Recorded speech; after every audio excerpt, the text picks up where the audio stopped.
پاکستان میں atomic energy commission کے project پر کام کرنے والے ملازمین کی بازیابی کے لیے لکی مروت اور اس کے قریبی علاقوں میں فوجی آپریشن جاری ہے۔ 8 ملازمین کو بازیاب کرا لیا گیا ہے اور ان میں 3 زخمی ہوئے ہیں، جنہیں 2 کو ٹانگوں پر اور 1 کو چہرے پر گولی لگی ہے۔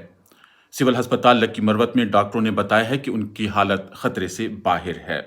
باقی 9 ملازمین کی بازیابی کے لیے کوششیں جاری ہیں۔ پولیس حکام نے کہا ہے کہ اس وقت وہاں پہ جو آپریشن ہے وہ جاری ہے۔ ان ملازمین کو اس وقت اغوا کر لیا گیا تھا جب یہ کام کے لیے کبل خیل جا رہے تھے۔ مسلح افراد نے ان کو راستے میں روکا اور اس کے بعد ان کو گاڑی سے اترنے کو کہا اور اس کے بعد اس گاڑی کو آگ لگا دی تھی۔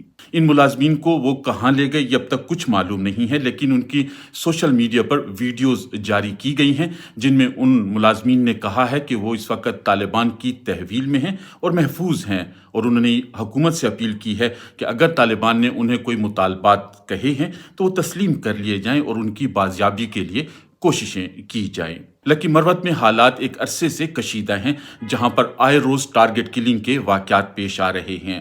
پولیس اہلکاروں اور سیکیورٹی فورسز کو نشانہ بنایا جا رہا ہے اور پولیس اہلکاروں نے گزشتہ ماہ ایک احتجاجی مظاہرہ بھی کیا تھا۔